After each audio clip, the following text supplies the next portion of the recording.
Baik, bismillahirrahmanirrahim. Assalamualaikum warahmatullahi wabarakatuh. Selamat malam, salam sejahtera untuk kita semua. Alhamdulillah kita berkumpul kembali pada malam hari ini bersama orang-orang yang suka berdiskusi di waktu luangnya begitu. Malam hari ini kita mengambil topik diskusi terbuka tentang logika versus epistemologi. Batas terjauh pengetahuan manusia begitu. Itu sebagai judul atau topik utamanya dan subjudulnya.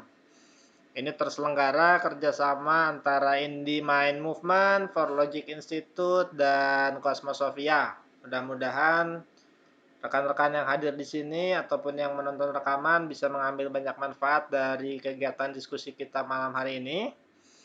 Bersama kita ada narasumber Bung Andika Rahman, kemudian ada Mas Teguh Sugiharto. Kalau Bung Andika ini mungkin yang sering ikut sudah tahu, beliau adalah seorang mahasiswa UIN Lampung, begitu. Kalau nggak salah itu di Fakultas Usuluddin ya, Bung Dika ya? Betul. Ya, Usuluddin. Kemudian kalau Mas Teguh Sugiharto itu sarjana ekonomi, sarjana hukum, tinggal di Bandung. Kegiatan sehari-hari pengusaha begitu. Kemudian ada Mbak Fitrah. Oh iya, ini kan mungkin sebelumnya Mbak Fitrah bersediakah? Silakan Mbak Fitrah.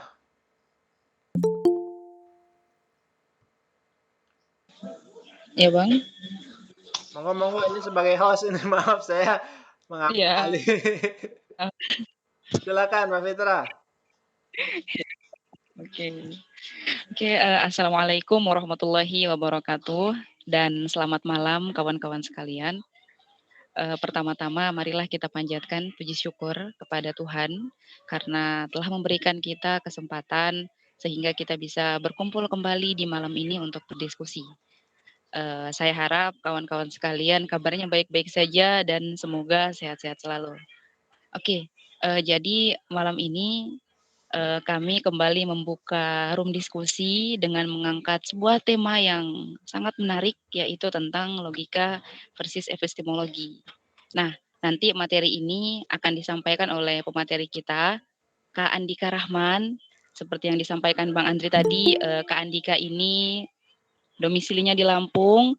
Beliau adalah mahasiswa jurusan Akidah dan Filsafat Islam di Universitas Islam Negeri Raden Intan Lampung. Kemudian nanti ya ada yang akan mengatur jalannya diskusi, ada moderator kita Bang Andre Herdianto. Beliau ini domisilinya di Bandung. Kemudian juga nanti ada panelis kita Bang Teguh Sugiharto. Oke, tanpa berlama-lama langsung saja saya serahkan ke moderator Bang Andri. Silahkan dimulai. Baik, terima kasih banyak atas waktu dan tempat yang dipercayakan. Saya sebagai moderator akan mengatur jalannya diskusi antara Bung Andika, Mas Teguh, dan rekan-rekan sekalian yang akan saling bersambut begitu ya untuk tanya jawab, menyanggah atau apapun silakan. Saya mungkin kasih pengantar sedikit tentang tema kita malam hari ini, logika versus epistemologi. Sebagaimana kita tahu kalau logika itu dia membahas tentang kelurusan berpikir, konsistensi begitu kan. Dia hanya membahas tentang kevalidan suatu pernyataan. Tidak membahas tentang kebenaran empirisnya atau isi dari proposisi begitu. Bahasa mudahnya bagaimana ya? Jadi penalaran itu logika, tapi isi dari penalaran itu, kontennya, itu bagiannya epistemologi. Jadi kalau misalkan logikanya dengan logika yang lurus, itu bisa menghasilkan kesimpulan yang valid, namun belum tentu benar secara epistemologi begitu. Nah, ketika kita versuskan, itu kita ingin membandingkan keunggulan dan kekurangan dari masing-masing disiplin ilmu ini atau wilayah kerjanya begitu untuk mengetahui sampai batas manakah kemampuan manusia mengetahui begitu. Karena kan banyak klaim dari filsuf atau para filsafat itu yang ingin menjatuhkan atau ingin menggugurkan teori sofis yang menyatakan bahwa kebenaran itu tidak ada, kalaupun ada tidak dapat diketahui, kalaupun diketahui tidak dapat disampaikan. Sementara filsafat datang zaman Socrates itu untuk menyatakan ada realitas itu yang bisa diketahui. Namun sejauh mana itu kan jadi filsafat karena ini kan lingkupnya kurang lebih berkisar di wilayah filsafat, logika, epistemologi begitu. Mungkin itu pengantar dulu dari saya sedikit saja. Kita langsung saja sambut Bung Dika. Mungkin waktunya 20 menit Bung Dika ya. 15 sampai 20 menit maksimal. Nanti Mas Teguh, kemudian rekan yang lain. Silakan Bung Dika. Sebelum mulai saya mau tanya dulu, tadi pemuda opini tadi itu latar belakangnya apa? Pemuda opini itu dia Jakfi. Apa itu Jakfi? Jaringan aktivis filsafat Islam. Oh, ralat, Bung. Saya cuma hanya berteman saja, memantau. Kalau untuk dari background itu ya pekerja dan lagi kuliah sih ya, sebetulnya kayak gitu. Itu aja sih. Berarti ahli filsafat, sarjana filsafat. Enggak juga, bukan. Cuma cuma sering-sering baca gitu. Kayak gitu doang sih. Tertarik dengan filsafat, dengan diskusi-diskusi kayak gini gitu. Itu Bung. Baik, terima kasih pemuda opini dan Bang Andri. Baik, saya mulai ya. Ini 20.10, kalau waktu sih 20 menit berarti saya akan berhenti di 20.30 nanti ya. Saya akan mulai. Jadi tema kita, judul kita malam hari ini adalah logika versus epistemologi, batas terjauh pengetahuan manusia. Jadi sebenarnya lagi-lagi konteksnya kita bicara dalam filsafat murni ya, bukan filsafat terapan. Jadi epistemologi ini disebut juga dengan filsafat pengetahuan, karena dia bicara tentang isinya teori-teori pengetahuan. Sementara logika ini filsafat berpikir, seperti itu. Dan benar tadi yang disampaikan oleh Bang Andri, itu sudah sering kita sampaikan bahwa logika itu bicara bentuk penalaran, sementara epistemologi itu bicara isi dari proposisi, kebenaran dari proposisi atau bicara tentang teori pengetahuan seperti itu. Jadi logika itu wilayahnya valid atau invalid, sementara epistemologi benar atau salah. Nah, oleh karena itu, epistemologi juga disebut sebagai logika material. Seperti itu. Jadi dalam konteks filsafat murni, logika dengan epistemologi ini bisa disebut sebagai logika itu logika formal, sementara epistemologi ini logika material dalam konteks filsafat murni. Nah, pertanyaannya adalah sejauh manakah logika dan epistemologi ini mengantarkan manusia terhadap pengetahuan seperti itu. Saya ingin mulai dari epistemologi ya. Jadi epistemologi kalau kita pelajari, maka kita akan tahu ada beberapa sumber pengetahuan manusia. Yang pertama ada akal, kemudian ada panca indera, kemudian ada intuisi, dan juga ada teks seperti itu. Nah, masalahnya adalah pengetahuan yang diperoleh dari perangkat-perangkat yang kita punya ini pun sangat terbatas. Misalnya seperti panca indera kita. Saudara-saudara coba bayangkan, mata kita itu bisa mengetahui hal-hal yang terlihat. Telinga kita bisa mengetahui hal-hal yang terdengar. Kulit kita mengetahui hal-hal yang teraba dan seterusnya. Tapi bayangkan, seandainya di dunia ini ada sesuatu yang dia tidak terlihat, tidak terdengar, tidak tercium, tidak tercap, dan tidak teraba. Artinya tidak bisa dijustifikasi oleh panca indera kita. Dan juga tidak bisa dipikir, tidak bisa dirasa oleh hati, dan juga tidak ada teks yang menyebutkan tentang hal itu. Tapi hal itu ada. Hanya saja untuk mengetahuinya dibutuhkan perangkat lain yang kita nggak punya. Seperti itu. Jadi bayangkan seandainya ada suatu objek. Yang objek ini perlu indera lain yang kita tidak punya. Karena indera kita cuma 5. Sangat terbatas. Bagaimana kalau ada suatu objek yang ternyata butuh indera yang lain tapi kita nggak punya? Nah, artinya kemampuan dari panca indera kita sangat terbatas. Dan itu pun, yang 5 ini pun, itu tidak sepenuhnya bisa dipastikan benar. Seperti ketika mata saya melihat Pensil masuk ke dalam gelas berisi air, pensil itu terlihat patah, padahal aslinya tidak. Nah, artinya mata saya menipu. Begitu juga dengan telinga kita, itu juga bisa menipu. Kemudian hidung kita ketika kita sakit misalnya ya, bebauan jadi tidak tercium dan seterusnya. Dan lagi mata, telinga dan seterusnya itu sangat bersyarat untuk bisa memberikan informasi. Saya beri contoh begini, mata itu setidaknya punya 3 syarat. Yang pertama adanya cahaya, yang kedua berhadap-hadapan, dan yang ketiga adalah saya lupa yang ketiga ya, adanya cahaya, berhadap-hadapan, yang satunya saya lupa. Tapi ada syarat-syarat supaya mata kita bisa, oh iya ada matanya yang sehat. Seandainya kita punya mata yang sehat dan seandainya sudah berhadapan-hadapan dengan objek, tapi tidak ada cahaya, mati listrik misalnya, maka objek di depan saya tidak akan lihat. Atau misalnya cahayanya ada, mata saya sehat, tetapi tidak berhadapan-hadapan, kertas ini di belakang saya tidak akan lihat juga. Atau sebaliknya, cahayanya terang, sudah berhadapan-hadapan, tapi mata saya sakit, misalnya, mata saya bermasalah misalnya, bisa tidak terlihat juga seperti itu. Nah makanya panca indera kita itu sangat diragukan dan sangat bersyarat untuk bisa bekerja seperti itu. Begitu juga dengan telinga. Telinga ini kan butuh, dia bergantung kepada radius, bergantung kepada jarak, seperti itu. Bergantung pada udara dan harus ada alatnya. Misalnya, ada suara di dekat saya, tetapi tidak ada udara di situ. Tidak ada media untuk menyampaikan suara itu ke telinga saya. Atau ada udara, tapi terlalu jauh suaranya itu. Sudah sekian mil, tidak terdengar juga ya. Atau misalnya suaranya dekat dengan saya, ada udaranya, tapi telinga saya bermasalah, tidak terdengar juga. Seperti itu. Artinya, pengetahuan dari panca indera ini sangat-sangat terbatas. Bagaimana dengan akal? Akal pun demikian ya. Akal kita itu sangat minim kemampuannya, kawan-kawan. Akal kita itu bisa mengetahui hukum-hukum berpikir, mengetahui proposisi-proposisi yang sebuah bukti kemudian kita deduksikan seperti itu.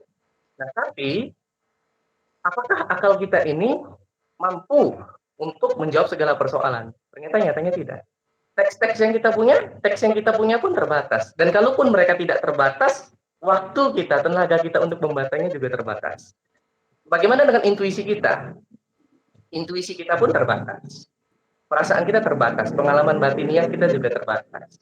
Akal kita, kemampuan berpikir setiap orang pun terbatas. Nah, artinya dari sisi epistemologi, memang manusia itu punya batas pengetahuan. Di manakah batas pengetahuannya? Sejauh mana dia mampu menalar, sejauh mana dia mampu mengindra, sesanggup apa dia banyak membaca, dan sepeka apa hatinya dalam merasa. Seperti itu. Hanya sejauh itu. Ini dari sudut pandang epistemologi. Nah, bagaimana dari sudut pandang logika? Logika itu memberikan hukum-hukum berpikir ya. Isinya kan hukum-hukum berpikir. Nah, logika ini sebenarnya ya teknik-teknik untuk berpikir lurus tadi. Jadi hubungan dengan epistemologi tadi, bagaimana kita berpikir dengan lurus seperti itu. Makanya dalam epistemologi itu kan itu yang unik untuk dibahas itu ya. Mengapa ada kaidah-kaidah berpikir yang lurus, tapi tidak ada kaidah untuk mengindra yang baik begitu. Ilmu atau suatu kaidah untuk merasa dengan baik seperti itu ya, atau kaidah untuk membaca dengan baik. Yang ada kaidah berpikir. Padahal di epistemologi dari 4 ya. Ada teks, ada indera, ada akal, ada intuisi. Nah, tapi yang ada ilmunya yang ini, cuma yang akal ini seperti itu ya. Nah, itu menarik untuk dibahas. Nah, logika ini, kawan-kawan, hanya mengantarkan kita pada bentuk-bentuk penalaran. Dia tidak akan mengantarkan kita pada isi dari pengetahuan. Logika tidak mampu memberikan itu. Jadi logika itu hanya bisa jika begini-begini, maka kesimpulannya begini. Kalau ini begini ya, maka kesimpulannya pasti begini. Kalau ini begini, maka pasti begini ya. Hanya seperti itu. Tapi isinya, logika tidak mampu mengantarkan kita ke sana. Karena dia hanya bicara tentang bentuk penalaran. Jadi kalau mau diadu ya sebenarnya ya, keduanya sama-sama pincang, tidak bisa berdiri sendiri. Kalau kita lihat epistemologi tanpa logika, akal kita butuh bimbingan dari logika untuk bisa melakukan deduksi, induksi, dan seterusnya. Seperti itu. Tanpa logika ya epistemologi sekedar memperoleh pengetahuan dari akal sehat, dari panca indera, dari intuisi, dan dari teks. Tapi logika juga sebaliknya, logika juga tanpa epistemologi bukan apa-apa. Sekarang kalau kita tahu bentuk penalaran tapi tidak tahu isinya kan buat apa juga. Kan seperti itu. Jadi sebenarnya hasil informasi yang kita peroleh dari epistemologi tadi kita hadirkan di mahkamah logika untuk di apa ya, proposisi yang sudah lolos dari mahkamah epistemologi tadi kita hadapkan kepada hukum-hukum berpikir untuk menghasilkan pengetahuan yang baru kan seperti itu. Nah, jadi kalau bicara tentang mana yang lebih hebat gitu ya, ya epistemologi bisa mengantarkan kita kepada pengetahuan yang lebih banyak seperti itu, kepada lewat panca indera, lewat teks, lewat intuisi dan seterusnya. Sementara logika tidak kan. Logika tidak bisa memberi kita informasi bahwa kertas ini putih, tidak bisa memberi informasi tentang realita. Logika tidak bisa. Dia hanya memberikan informasi tentang bentuk penalaran seperti itu. Ini keunggulannya epistemologi. Tapi keunggulan logika adalah logika memberikan pengetahuan yang pasti. Setidaknya ketika di zaman Aristoteles. Dulu di zaman Aristoteles, logika Aristoteles itu dianggap sebagai suatu kajian yang berisi kumpulan hukum berpikir yang universal dan abadi. Bayangkan, jadi universal dan abadi, artinya berlaku dimanapun, kapanpun. Seperti itu. Nah, tapi nyatanya dalam perkembangan nanti muncul tandingannya, yaitu logika dialektis. Yang mereka ini mencoba untuk membuktikan 3 hukum berpikir itu salah. Seperti itu. Jadi mereka berusaha membuktikan hukum identitas itu salah seperti itu. Nah, jadi itu dulu. Logika itu universal dan abadi itu dulu di zaman Aristoteles ketika manusia percaya pada satu logika. Tapi ketika mulai berkembang banyak sistem logika yang baru, ternyata nggak sepasti itu juga gitu. Nggak sepasti itu. Dan logika itu sanggup untuk menurunkan matematika atau tidak, itu pun masih menjadi perdebatan. Kalau saya kaitkan sedikit dengan filsafat matematika, itu ada aliran logisisme namanya. Jadi logisisme ini aliran yang memandang bahwa matematika itu, oh ya suara saya kekecilan ya, kurang terdengar. Gimana Bang Andri? Saya dengar kok, cukup. Ya, jadi dalam filsafat matematika itu ada aliran yang disebut dengan logisisme yang mencoba mereduksi matematika itu ke dalam logika. Jadi mereka pengen membuktikan bahwa logika itu bisa menurunkan matematika. Gitu. Jadi mereka mulai dengan andaian bahwa matematika itu bisa direduksi ke aritmatika itu bisa direduksi ke operasi logika, jika maka dan seterusnya. Dari situ mau dibuktikan logika itu bisa menurunkan seluruh bangunan matematika tadi, seperti itu. Nah, tapi ini pun masih menjadi perdebatan begitu, karena dari kaum lawannya, kaum intuisionis yang mereka memandang dasar matematika itu bukan logika, karena begitu kita masuk ke dalam logika itu banyak sekali paradoks dan hanya bisa diselesaikan ketika kita membasiskan diri pada kenyataan seperti itu. Jadi seperti objek yang ada di hadapan kita yang kita hitung dan seterusnya. Nah, jadi apakah logika bisa menurunkan matematika atau tidak itu pun masih menjadi perdebatan seperti itu. Nah, kemudian saya kaitkan sedikit dengan filsafat ilmu. Epistemologi dan logika ini, kawan-kawan, sangat erat hubungannya dengan filsafat ilmu. Ternyata pengetahuan kita pun jadi saya sudah tunjukkan pengetahuan kita terbatas. Nah, pengetahuan kita yang terbatas ini pun tidak pasti, kawan-kawan. Jadi sangat-sangat memprihatinkan gitu loh keadaan pengetahuan kita. Jadi pengetahuan kita itu sudah terbatas dan yang terbatas ini pun yang kita punya pun ini belum pasti. Seperti itu. Tapi sifatnya tentatif. Jadi dulu ada seorang filosof besar namanya Descartes. Descartes ini sosok yang kecewa dengan berbagai macam ilmu karena dia tidak mendapatkan kepastian. Seperti itu. Nah, Descartes kemudian melihat filsafat. Filsafat ini isinya pertengkaran. Jadi berbeda pendapat saja isinya filsafat ini. Nah, dan Descartes itu merasa bagaimana kita mendapat pengetahuan yang pasti kalau isi landasan filsafatnya saja pertengkaran. Maka Descartes punya cita-cita mau membuat sistem pengetahuan yang pasti. Ini cita-citanya Descartes. Jadi Descartes ini filsuf yang ingin pengetahuan yang pasti. Nah, dan beliau mulai meragukan semuanya, bahkan seluruhnya diragukan sampai ke apa namanya itu, tubuhnya sendiri pun dia ragu. Apakah langit itu ada dan seterusnya, itu pun dia ragukan. Jangan-jangan cuma ilusi, karena panca indera ini sangat menipu, seperti yang saya sampaikan tadi. Tapi dia sampai menggambarkan diri dia itu kacau balau. Saking semuanya itu dia ragukan, membingungkan. Tapi dalam keadaan bingung itu, dia menyadari, oh ketika saya ragu, saya pasti yakin saya sedang ragu. Ketika saya berpikir, pasti saya ada. Oh gitu, ergo sum. Nah, inilah suatu proposisi yang pasti, yang paling kokoh, yang sangat kokoh, sampai kaum skeptis yang berlebih-lebihan pun tidak bisa menggoyahkan ini. Seperti itu. Nah, inilah, dari sini beliau membangun sistem pengetahuan yang pasti, seperti itu. Nah, dasar jalannya apa? Makanya nanti ada yang gagasan yang terkenal dari Descartes selain cogito ergo sum, adalah clara et distincta. Jadi jelas dan terpilah. Ini jalan untuk kepastian. Jalan untuk kepastian. Jadi katanya Descartes, langkah itu jaminan dari kepastian. Tapi jalannya itu ada dua, intuisi dan deduksi. Seperti itu katanya Descartes. Dari sini dia membangun pengetahuan yang pasti. Nah, tapi nyatanya Descartes pada akhirnya mengakui bahwa dia harus melakukan pengamatan. Kalau hanya dalam epistemologi, dalam filsafat cukup hanya nalar. Tapi ternyata dalam sains tidak cukup. Saya harus melakukan pengamatan. Mau tidak mau katanya. Nah, dan pengamatan ini, sains itu tidaklah pasti. Nah, ini buat kawan-kawan juga yang masih beranggapan bahwa sains itu pasti, mutlak. Kadang orang-orang itu berpikir, oh ini sains, oh ini pembahasan ilmiah, maka ini pasti benar. Nah, ini kekeliruan orang-orang. Sains itu sifatnya adalah dugaan. Sains itu bekerja dengan logika induktif. Maka sains itu sifatnya dinamis, lalu berubah-ubah. Seperti itu. Kan kita sudah tahu bahwa logika ada logika deduktif, ada logika induktif. Nah, yang induktif ini sifatnya dugaan. Meskipun dia memberikan informasi baru. Seperti itu. Tapi dia tidak pasti. Seperti itu.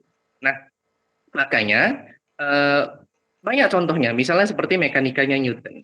Mekanikanya Newton ini sudah diyakini bahwa dia universal, determinismenya jelas. Tapi ternyata muncul gejala kuantum, muncul teori relativitas yang ternyata menunjukkan mekanika Newton tadi hanya berlaku di sebagian kawasan alam semesta. Nah, seperti itu.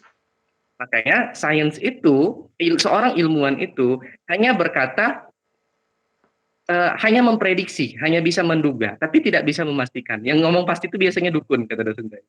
Jadi kalau dukun itu pakai ini pasti begini, pakai ini pasti jadi. Nah, itu dukun. Ilmuwan nggak ngomong begitu. Ilmuwan itu menduga. Berdasarkan data yang dimiliki, maka besar dugaan akan begini, tapi tidak memastikan. Itu seorang ilmuwan. Bagaimana dengan matematika? Matematika itu bukan ilmu. Karena matematika itu tidak empiris. Matematika itu lahir di alam gagasan kita. Makanya matematika itu sifatnya hanya deduktif, tidak induktif. Makanya matematika itu pasti benar. Di situ. Tidak bisa salah. Nah, maka karena dia tidak punya sifat bisa salah ini dan dia tetap tidak berubah seperti itu. Kalau sudah suatu teori terbukti benar, maka benar selamanya di dalam matematika. Jadi matematika itu bukan ilmu. Makanya perhatikanlah kalau sedang ada perbincangan. Kalau disebut misalnya Descartes, beliau adalah seorang matematikawan sekaligus ilmuwan. Nah, kenapa matematikawan sekaligus ilmuwan, matematikawan dipisah? Karena matematika itu bukan ilmu. Tapi orang suka memahami matematika itu salah satu jenis ilmu, padahal bukan. Nah, dan saya akan tutup dengan pernyataannya seorang Henri Poincaré yang beliau itu seorang ahli matematika dan ahli fisika. Beliau berkata seperti ini. Sains kontemporer mengajarkan kepada kita bahwa ada batas bagi kepastian pengetahuan manusia dan kebenaran yang dapat ia capai. Persis karena itu, kebenaran terkadang membuat kita takut, bagai hantu yang tidak pernah menunjukkan dirinya kecuali secara sekelebat, dan kemudian melarikan diri dan perlu terus dikejar. Makin jauh, tanpa pernah dikatakan.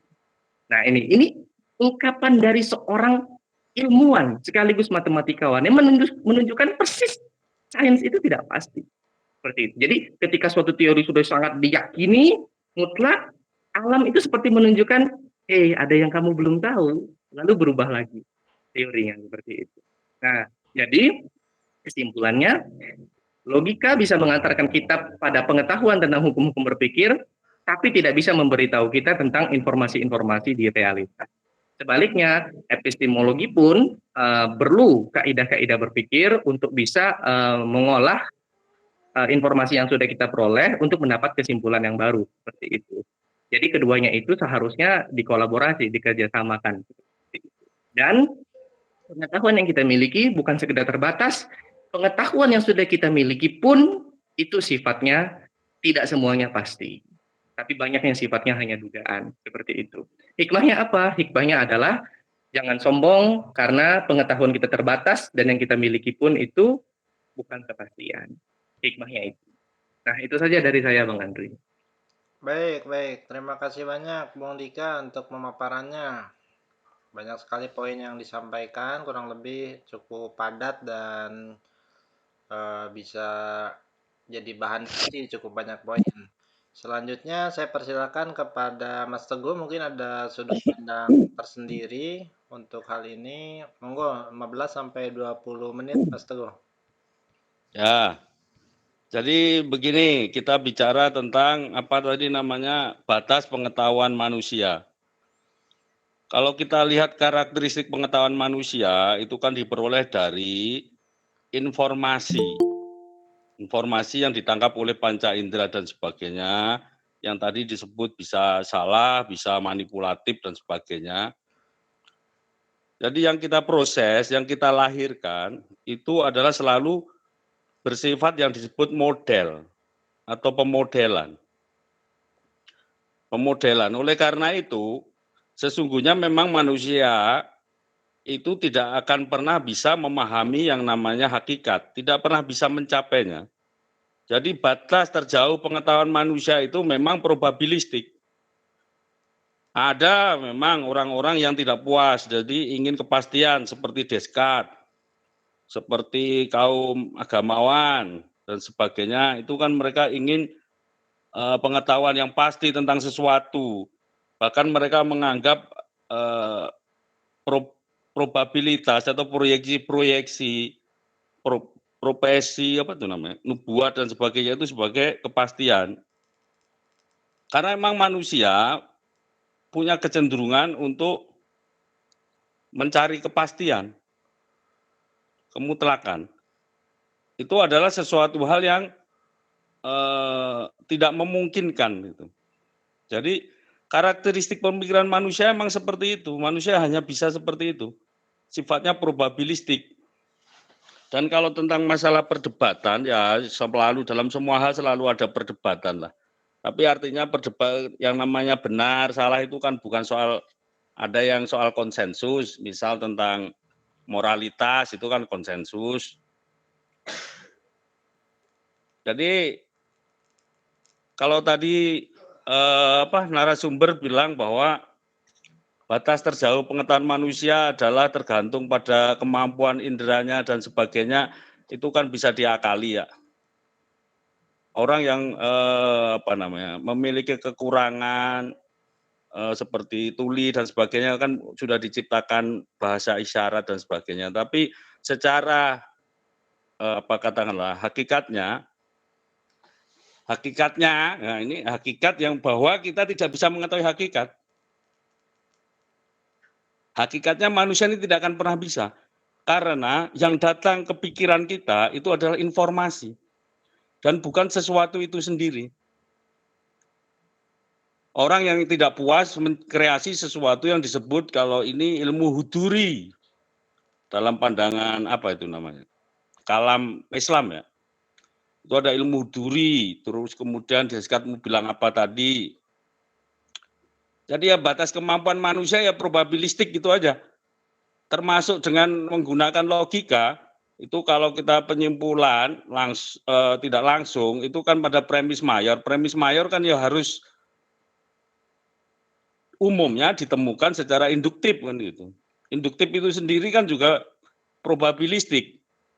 Oleh karena itu kesimpulan bahwa penalaran deduksi sifatnya selalu benar, pasti benar jika kedua premisnya benar.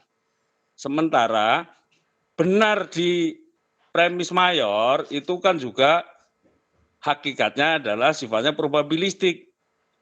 Maka sebenarnya bahkan penyimpulan deduktif itu pun itu ya tidak pasti karena tergantung dari kebenaran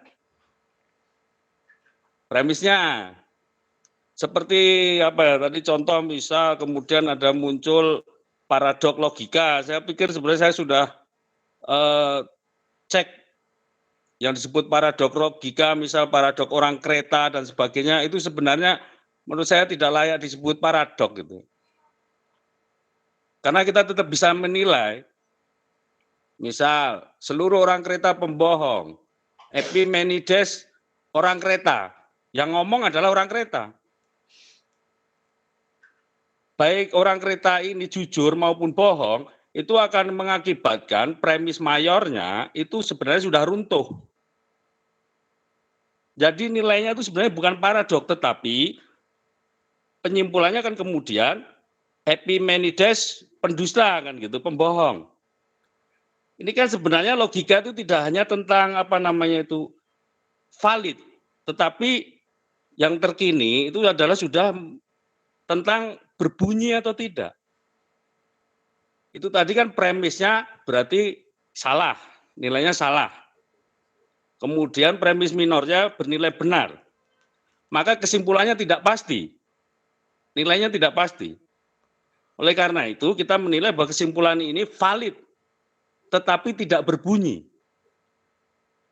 Jadi kita sudah harus memasukkan nilainya, nilai kebenarannya itu, sehingga muncul yang namanya valid, tetapi tidak berbunyi. Nah, kurang lebihnya seperti itulah. Kalau batas kemampuan pengetahuan manusia itu adalah probabilistik gitu aja. Dan apakah itu puas atau tidak, Anda mau puas mau tidak, kenyataannya adalah memang probabilistik dan sebenarnya menurut saya itu masuk ke teori kebenaran pragmatik. Bermanfaat atau tidak? Jadi memang sifatnya probabilistik, tetapi apakah sudah cukup dan mencukupi untuk kehidupan sehari-hari, untuk kehidupan katakanlah secara jargonik kan spiritual, pemikiran apa itu kan jargon itulah. Karena sekali lagi kan semuanya selalu ada perdebatan ya. Jadi walaupun ada perdebatan, memang namanya orang ya, ada yang puas dengan oh ya sudah memang kita tidak mampu untuk mengetahui sesuatu itu sebagai sesuatu itu sendiri.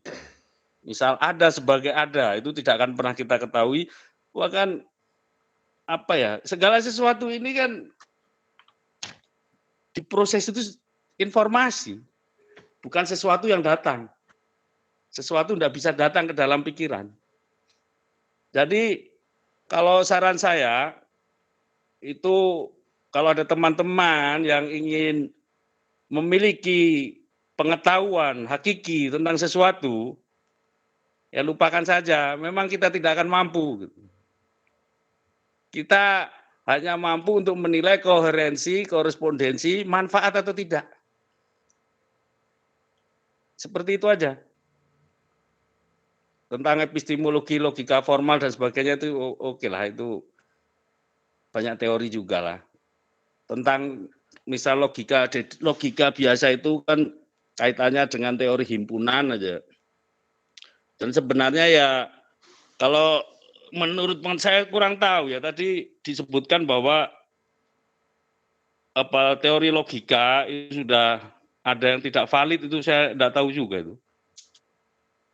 Argumennya apa dan sebagainya, tapi kurang lebihnya seperti itulah. Nanti mungkin bisa muncul di diskusi lebih lanjut atau kawan-kawan lain gitu ya. Baik, baik. Baik, terima kasih banyak Mas Teguh untuk penyampaiannya. Mungkin ini peserta sudah banyak yang tidak sabar untuk berkomentar, mungkin ingin menyampaikan pendapatnya. Silakan. Saya buka dulu sesi untuk peserta supaya ada partisipasi dan interaksi ya, interaktivitas begitu. Silakan langsung dibuka aja mic-nya, jangan malu-malu, bisa langsung ngobrol. Ya, masih. Silakan, Mas Rahmat. Saya tuh mungkin cukup tertarik ya dengan pembahasan kita malam ini terkait tentang epistemologi dan logika.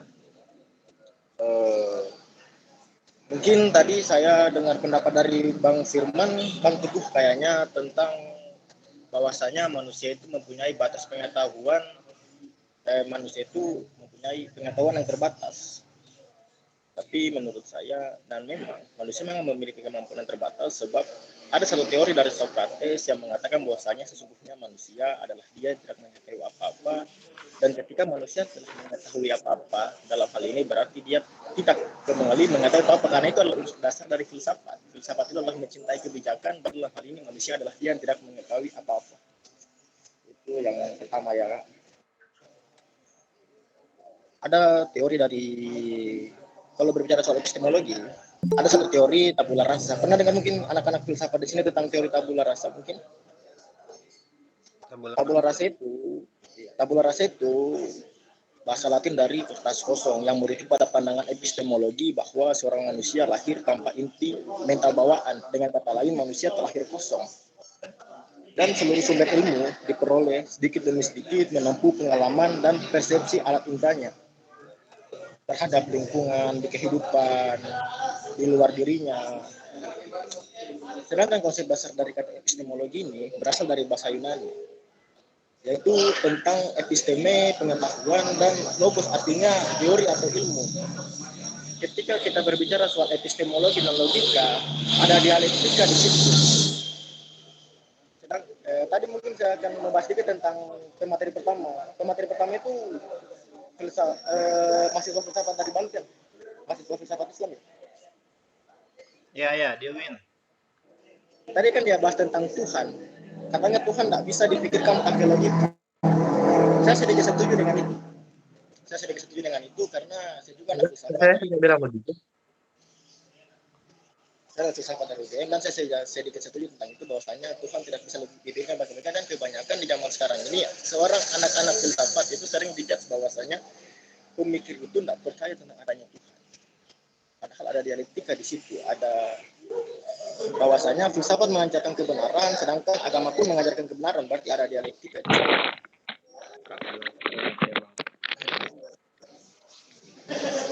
Epistemologi itu merupakan cabang filsafat yang secara khusus menggeluti pernyataan yang bersifat menyeluruh dan mendasar tentang pengetahuan. Kata episteme itu terkandung dalam epistemologi dekat dengan kata kerja epistema yang berarti menyebutkan, menempatkan atau meletakkan. Dari sini dapat kita katakan epistemologi sebagai kajian filosofi.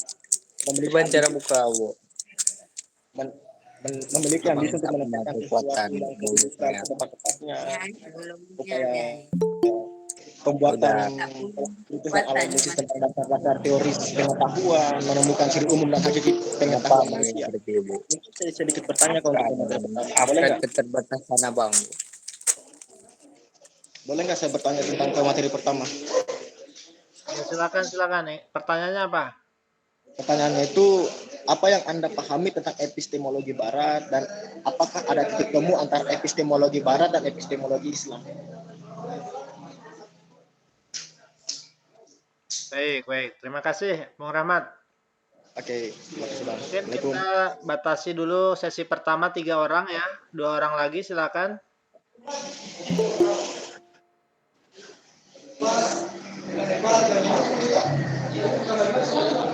Silakan bisa di kolom chat juga, kalau malu-malu bisa. Itu lebih baik langsung ya.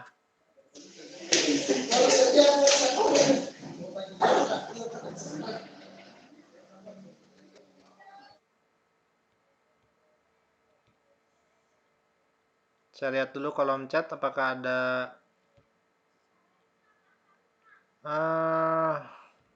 ya, memang tadi suaranya agak kurang jelas, tapi inti poinnya sudah bisa diinikan. Pertanyaannya adalah epistemologi Barat dan kaitannya dengan epistemologi Islam. Kemudian tadi Bung Rahmat menyatakan bahwa Tuhan itu tidak bisa dicapai dengan logika, agak setuju dengan tentang itu begitu. Oh ya, yang lain ketika tidak berbicara mohon di mute ya. Tadi saya mute satu persatu jadinya. Ini ada pertanyaan dari Bung Algi. Bung Algi bisa langsung open mic. Kenapa menurut Bang Dika matematika bukan ilmu katanya? Mungkin Bung Algi mau open mic? Bang Andika, kenapa menurut Abang bahwa MTK itu bukan ilmu atau pengetahuan? Apa penyebabnya? Menurut Bang Andika. Menurut Algi, pengetahuan dengan ilmu itu sama atau beda? Beda. Kalau MTK bagi saya itu ilmu. Dan MTK itu bersifat relatif. Pengetahuan sama ilmu sama apa beda? Apa Bang? Pengetahuan sama ilmu itu sama atau beda? Ya beda. Bedanya? Kalau pengetahuan itu kumpulan informasi. Kalau ilmu itu kumpulan pengetahuan. Singkatnya kayak gitu.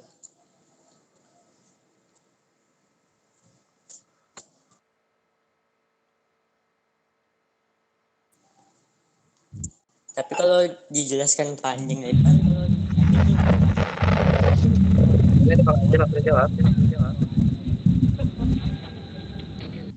jadi kenapa menurut Abang tuh MTK itu bukan ilmu?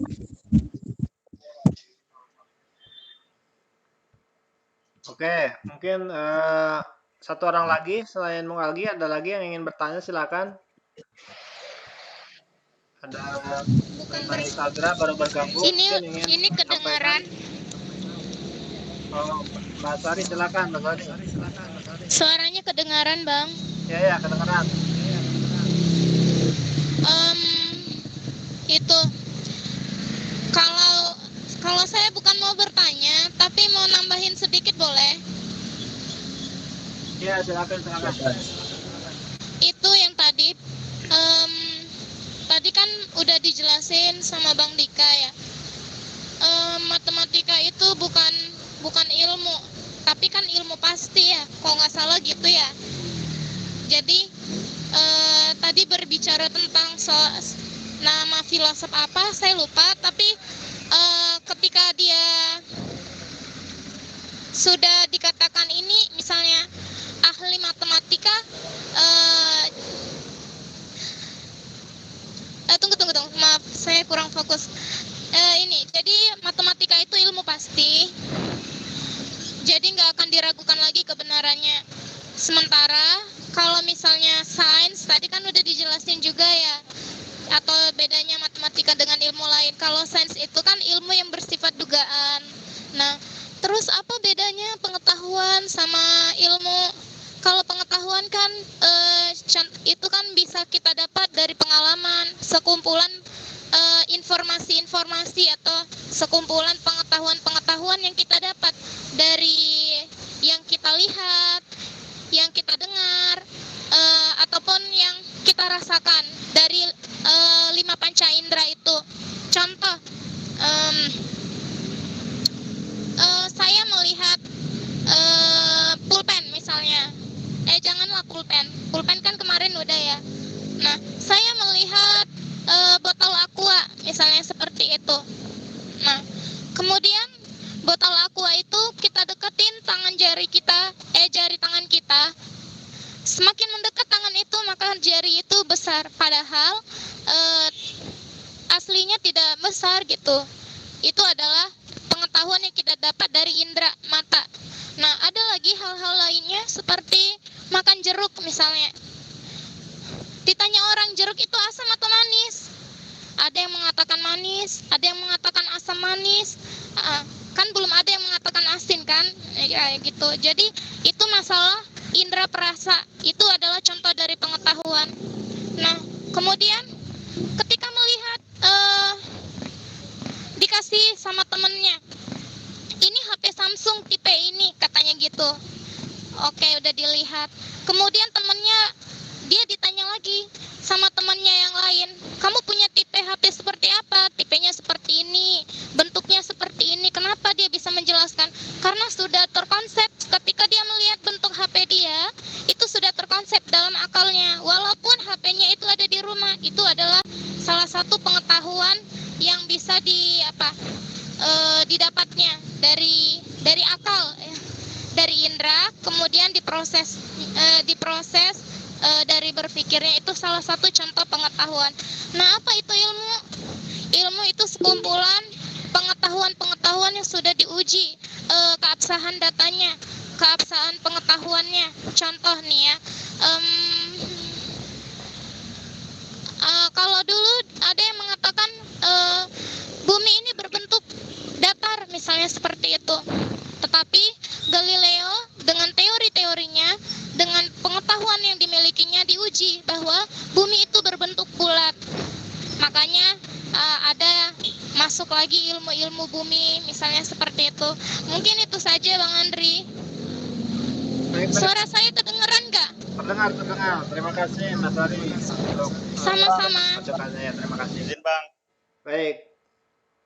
Selanjutnya masih ada. Izin Bang. Oh ya, silakan Izin, Bung Yemi terakhir ya, Bung Firman ya. Habis ini pemateri. Silakan Bung Yemi.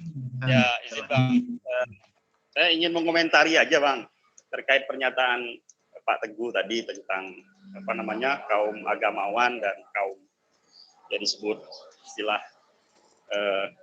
Saya kira juga saya tidak memungkiri ada beberapa kaum agamawan khususnya Islam yang kemudian meletakkan sebuah kepastian di dalam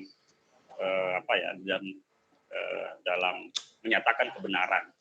Akan tetapi sebatas sepengetahuan saya bahwa banyak pula kaum cendekiawan Muslim atau agamawan itu menjadikan filsafat atau logika atau kemudian epistemologi itu sebuah pendekatan untuk memahami tentang adanya Tuhan, tentang ontologia, sehingga itu hanyalah dilakukan sebagai pendekatan dan tidak ada saya kira kalangan cendekiawan pemikir Islam yang kemudian menjadikan itu sebuah kepastian kebenaran gitu. Tapi hanyalah sebuah pendekatan untuk memahami tentang adanya Tuhan. Nah, sehingga saya kira cukup kontras ya apa yang disampaikan oleh Pak Teguh. Itu mungkin komentar saya terhadap pernyataan Pak Teguh terkait kritik terhadap kalangan agamawan. Walaupun kita tidak pungkiri mungkin ada kalangan agamawan yang mungkin mereka tidak menjadikan logika dan filsafat sebagai sebagai alat untuk kemudian alat sebagai upaya untuk memahami Tuhan, tentang adanya Tuhan.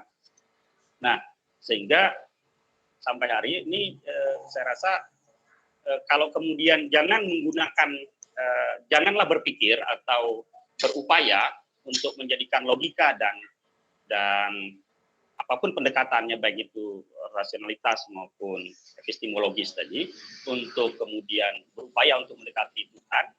Saya rasa itu juga terlalu cepat untuk kemudian memastikan demikian. Ini kan hanya sebuah pendekatan, sebuah upaya untuk memahami adanya Tuhan dengan doktrin-doktrin agama yang kemudian menjadi sumber-sumber agamawan-agamawan tersebut. Gitu.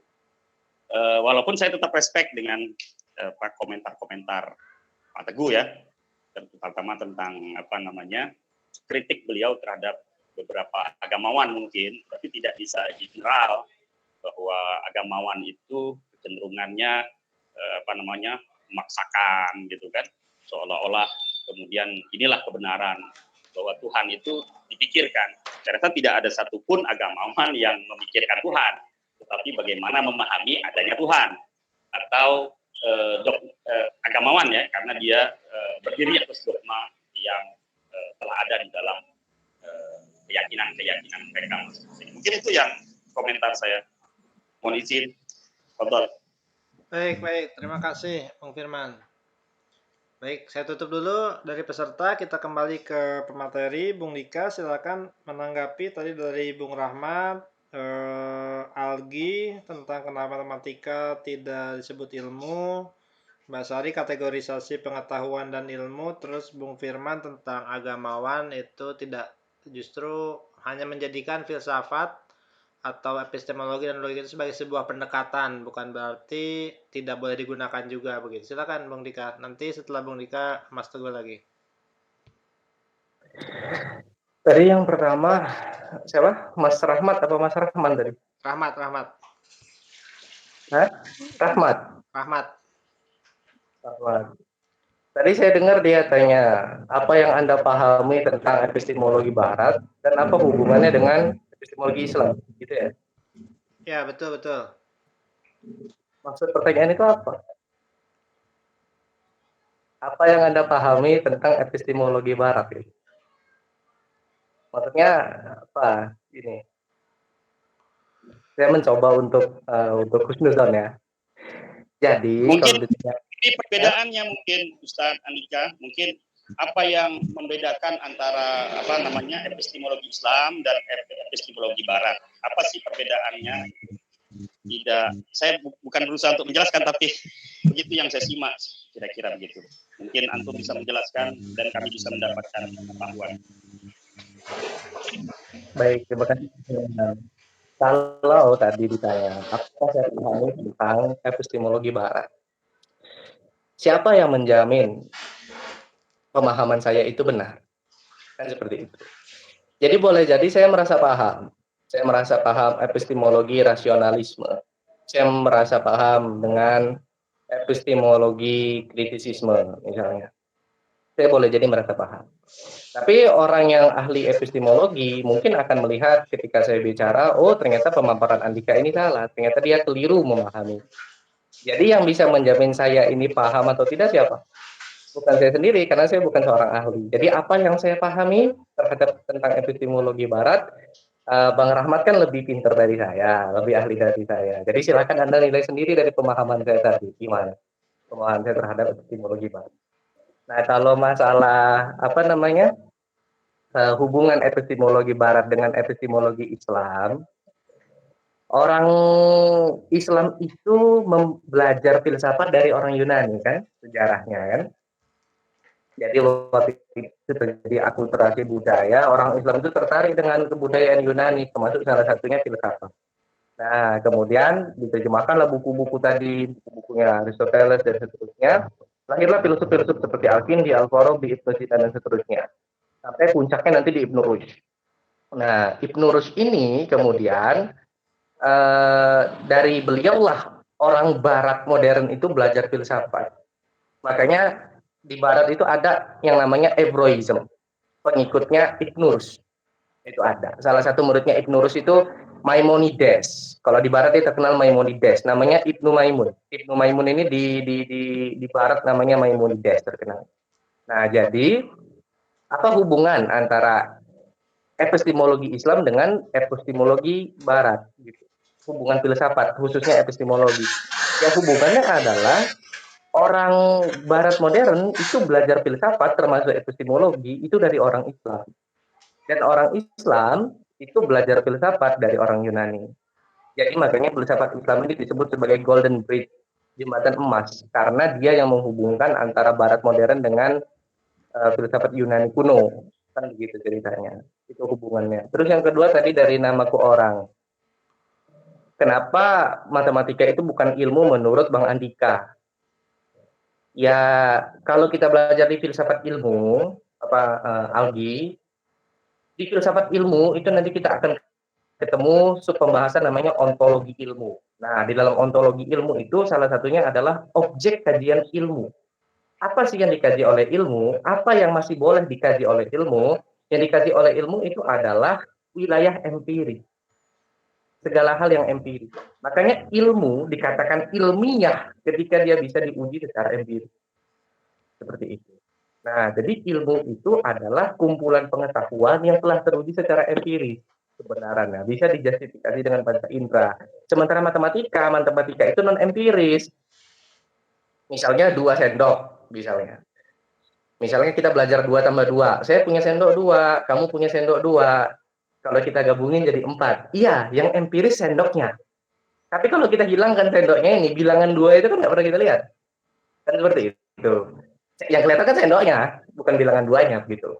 Nah, jadi matematika itu tidak empiris dan karenanya dia bukan ilmu. Seperti itu. Dia yang dipakai logika deduktif, dia hanya deduktif. Jadi kesimpulannya, jawabannya itu sudah diperoleh secara tidak langsung di dalam persoalannya. Tinggal diturunkan saja, dikeluarkan seperti itu loh. Tinggal dicari. Seperti itu. Tapi kalau sains dia menggunakan logika induktif. Jadi yang dicari ini mereka menyimpulkan suatu yang umum dari proposisi yang khusus seperti itu. Nah, itulah sains. Jadi kenapa? Ya karena matematika itu tidak empiris, dia hanya deduktif. Seperti itu. Nah, kemudian yang terakhir tadi apa Bang? Yang terakhir tadi Bang? Mbak Sari itu kenapa tadi? Mbak Sari menambahkan tentang kategorisasi ilmu dengan pengetahuan. Oh iya, apa bedanya ilmu dengan pengetahuan ya Mbak Sari ya? Andri, bukan soal itu aku yang nulis itu. Biar orang pada ngelagi. Andika itu menyebut ilmu karena berbasis, ilmu itu basisnya adalah empirik, fakta, nyataan. Sementara matematika itu kan tidak berbasis pada fakta, tapi dia murni olah rasional, maksudnya seperti itu. Sari tadi tidak ngomong tentang itu. Jadi sebenarnya ini sudah clear, ini kan materi dasar. Dan terminologi itu kan walaupun sifatnya arbitrer, sebenarnya bisa aja ulek-utek adalah pengetahuan ilmiah, ya bisa aja. Tapi ini kan namanya nanti kita akan menjauh dari yang namanya kebenaran sintaksis, semantik, dan etimologis. Soalnya itu sudah kita sepakati, ilmu adalah ini.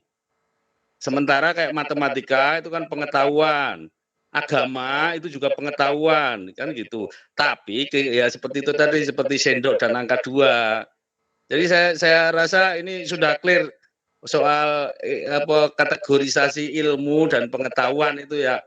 Itu kan hanya tentang kategorisasi. Jadi seharusnya memang yang pertama dikuasai itu kan tentang logika tradisional itulah. Kenapa disebut tradisional? Karena kan sudah kuno itu. Ya itu aja, Dri, itu salah ini aja. Moderatornya salah menangkap tadi. Oke. Terus tadi tentang mungkin Bang Dika bisa mengomentari juga kaitan tentang agamawan itu, filsafat, logika untuk pendekatan terhadap mengetahui Tuhan begitu.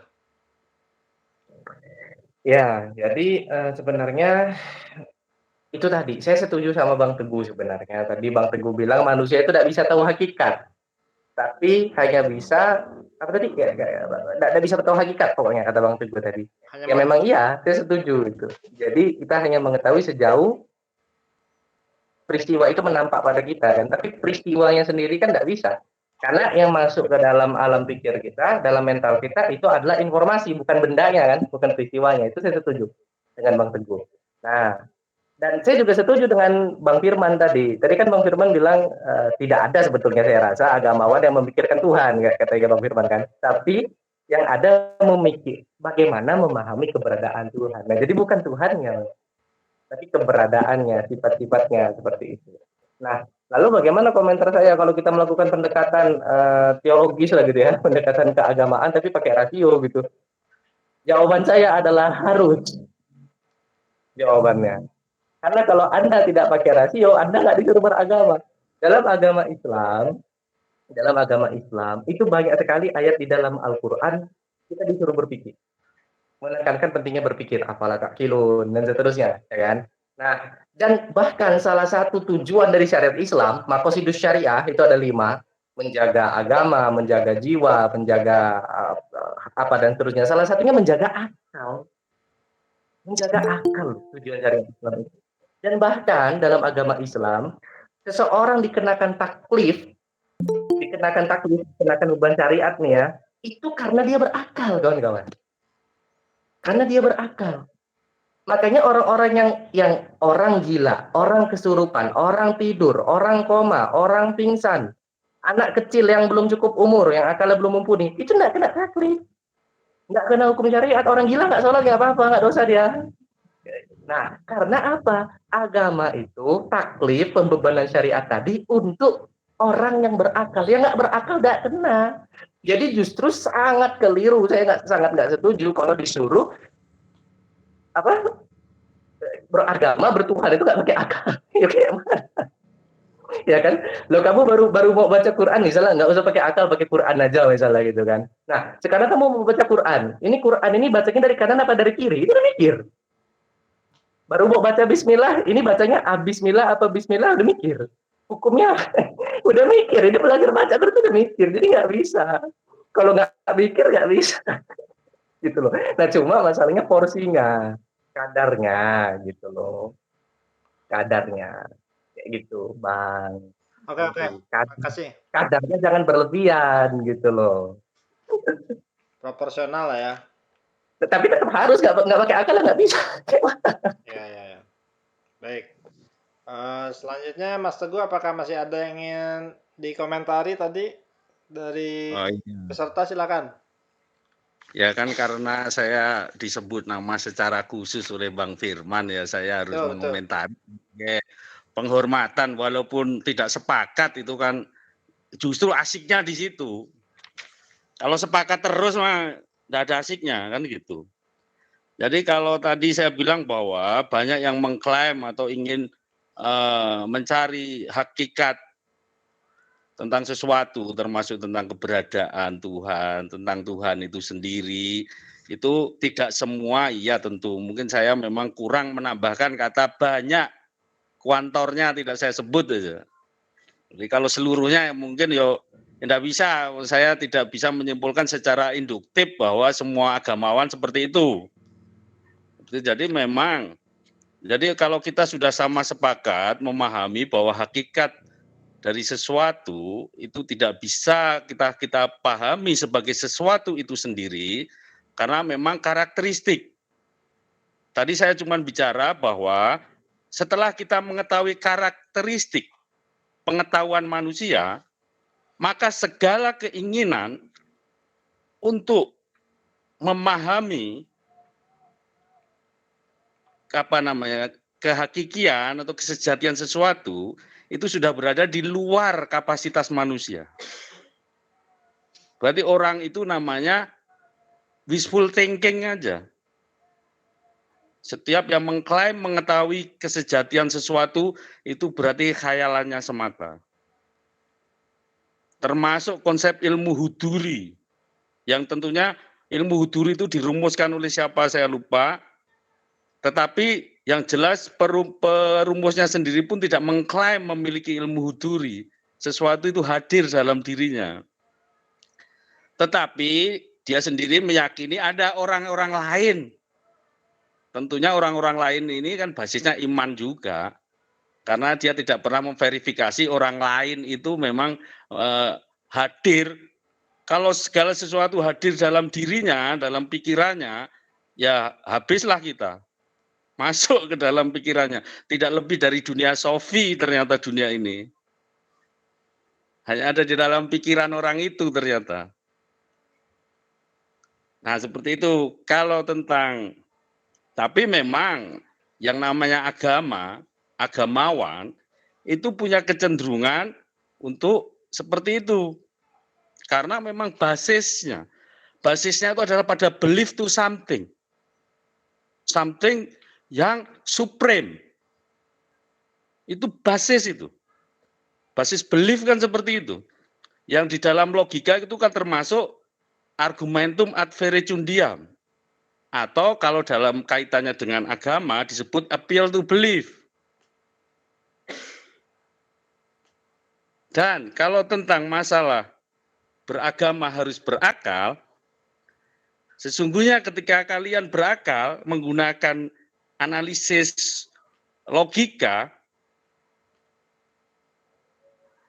maka itu seharusnya tidak beragama seharusnya. Karena semua doktrin agama itu tidak memenuhi kaidah koherensi, apalagi korespondensi. Paling jauh manfaat atau konsensus. Tidak ada yang bisa dibuktikan korespondensinya. Dan tidak ada juga yang sebenarnya koheren sepenuhnya. Karena kalau kita analisis lebih jauh, itu hanya nampak koheren. Koherennya muncul karena adanya pengabaian. Misal saya kasih contoh nih, tentang keyakinan Tuhan mengutus, mengirim utusan untuk bla bla bla bla bla. Itu nampak koheren. Tuhan menciptakan manusia, maka dia harus membimbing dan sebagainya, maka dikirim utusan. Itu nampak koheren, padahal itu adanya nampak koheren karena dia mengabaikan alternatif lain. Alternatif lainnya apa? Bisa tulis kitab di langit, bisa install semua perintah dan larangan ke dalam jiwa manusia, bisa dia dibikin hukuman langsung, misal orang mencuri tangannya langsung kesambar petir atau putus. Jadi koherensinya muncul karena ada pengabaian terhadap alternatif lain. Tanpa alasan cukup. Kaidah keempat kan mengatakan alasan cukup. Nah, jadi menurut saya seperti itu. Jadi hakikatnya begitulah. Walaupun saya bilang manusia tidak bisa mengetahui hakikat. Tetapi itu adalah kenyataan-kenyataannya kan seperti itu. Jadi sudah, Bu. Mungkin sekarang lagi kembali ini ada 20 banyak sekali peserta yang belum berbicara. Monggo mungkin kalau bisa sedikit-sedikit 2-3 menit masing-masing. Mungkin bisa 3-4 orang lagi. Kita buka sesi kedua. Masih ada waktu sekitar 20 Bang menit. Andri, itu ada Bang Aldi itu di chat itu, Bang. Bang Algi ya. Ada Oh ya, dia Bang nanya, Algi menanyakan apakah menurut Bang Dika ilmu itu terbatas atau tidak begitu. Oke, terima kasih Bang Algi. Saya catat dulu pertanyaannya. Yang lain mungkin ada Renai Sadra, ini saya ingin tahu suaranya apakah masih mengikuti atau tidak. Karena ditunggu-tunggu juga ini pendapat-pendapat Renais ini, pencerah.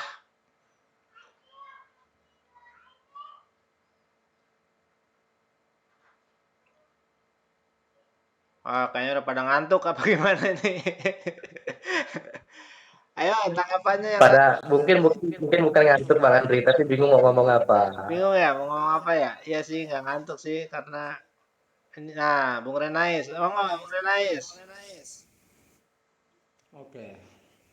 Ya nggak apa-apa, nggak mau hadir. Suaranya kurang terdengar, harus didekatkan ke mikrofonnya. Masa ini kurang dengar begini. Oke, sip, bagus. Bicara masalah ilmu itu pasti ada kaitan keduanya, yaitu perbuatan dan tujuan, kan begitu. Jadi kalau hanya membahas masalah infrastrukturnya aja kan nggak jelas, sama seperti orang bikin kompor tapi nggak jelas maksudnya mau kemana. Pada akhirnya kita bicara masalah perbuatan. Karena apa? Sebenarnya saat kita lahir pun itu kita merasa ada sebuah dorongan-dorongan. Contohnya saat lahir itu ketika berapa jam bayi itu mulai nggak diberi susu, dia mulai memberikan tanda-tanda seperti menangis gitu kan. Karena ada perbuatan yang yaitu lapar, terus dia ingin minum. Kemudian dia setelah besar juga begitu, apa enak dia harus tidur terus di atas ranjang. Ada yang mendorong dia untuk bergerak, akhirnya dia bergerak dan kan latihan berdiri, kemudian nggak mau di rumah aja akhirnya main, seperti gitulah.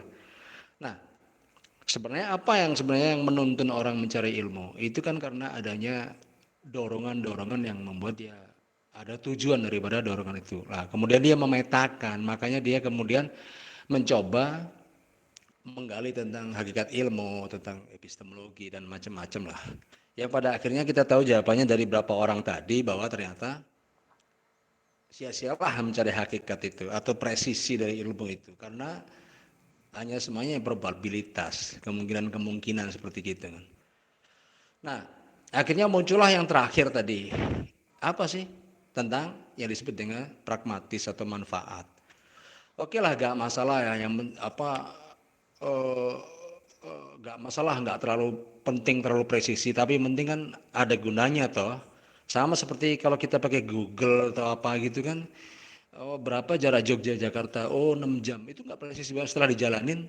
Tapi bukannya terus bukannya itu pengetahuan itu tidak menjadi berguna, tapi berguna juga toh, walaupun tidak tidak koresponden gitu kan. Ya koresponden. Nah, tentang konflik-konflik yang terjadi di antara manusia itu sendiri adalah tentang gini. Ketika orang sudah bisa memahami tentang semesta, anggap aja gitulah, setiap orang kan punya pemahaman sendiri tentang semesta kan.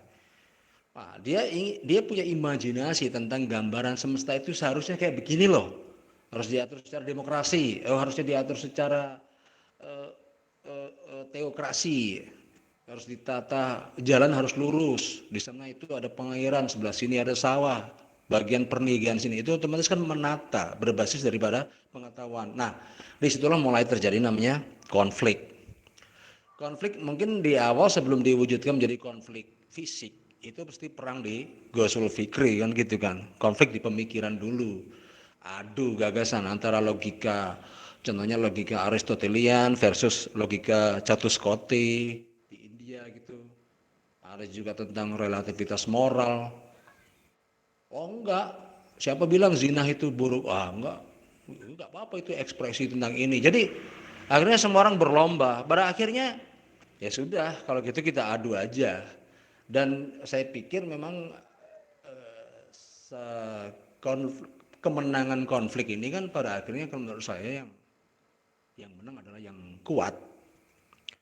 Nggak ada urusan dengan gagasannya itu benar dan tidak. Tapi yang penting siapa yang memenangkan pertarungan. Karena dengan memenangkan pertarungan kita bisa mendefinisikan dan membuat parameter tentang mana yang benar dan salah, dan orang-orang akan mengikuti daripada omongan kita gitu kan. Makanya nggak heran ketika para pelajar-pelajar filsafat atau para akademisi sekarang ini banyak mengacu kurikulum atau pendidikan itu berbasis dari kalau nggak ke barat atau ke Islam, karena memang faktanya mereka pernah berjaya kan gitu, pernah berjaya. Jadi kalau Anda bisa punya sistem epistemologi sendiri atau logika ala Bandung gitu, ala Citayam, terserah, SCPD juga boleh. Terus kemudian Anda bisa mempromosikan dan memenangkan pertarungan, maka Anda bisa menentukan mana yang benar dan salah, dan orang akan mengikuti Anda begitu. Yaitu ini adalah kaitannya antara ilmu dengan perbuatan ini, karena kan manusia ini nggak bisa ya hanya berilmu saja, pasti dia berbuat berbasis daripada tuntunan keilmuan tadi.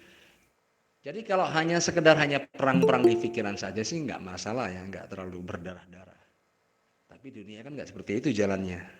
Dunia ini kan urusannya dengan siapa yang berkuasa atas siapa. Ini untuk hubungan dengan yang terakhir tadi, yaitu dengan pragmatisme itu. Yang berguna yang mana gitu. Ya itu sementara begitulah. Oke, terima kasih Bung Renais. Jadi membahas suatu konteks pertarungan keilmuan dikaitkan dengan antara logika kekuatan dan kekuatan logika begitu ya. Pada akhirnya yang kuat lah yang menang begitu. Mungkin ada satu lagi dari peserta terakhir sebelum kembali ke pemateri, silakan. Tadi ada pertanyaan di chat dari menambahkan juga masih tentang keterbatasan ilmu begitu, tadi saya baca itu. Apakah dari Wahyu Asari mungkin include dari pertanyaan di atas, kira-kira pikiran itu ada batasan atau bagaimana? Karena dari yang saya paham, mungkin jikalau kita dalam posisi di tengah, kita harus tahu ujung kiri dan ujung kanan, ujung atas dan bawah. Dan kemudian kita tahu sekarang ilmu dan pengetahuan sekarang belum final. Karena zaman terus berkembang. Terima kasih Bang, tetap tumbuh hal-hal baik.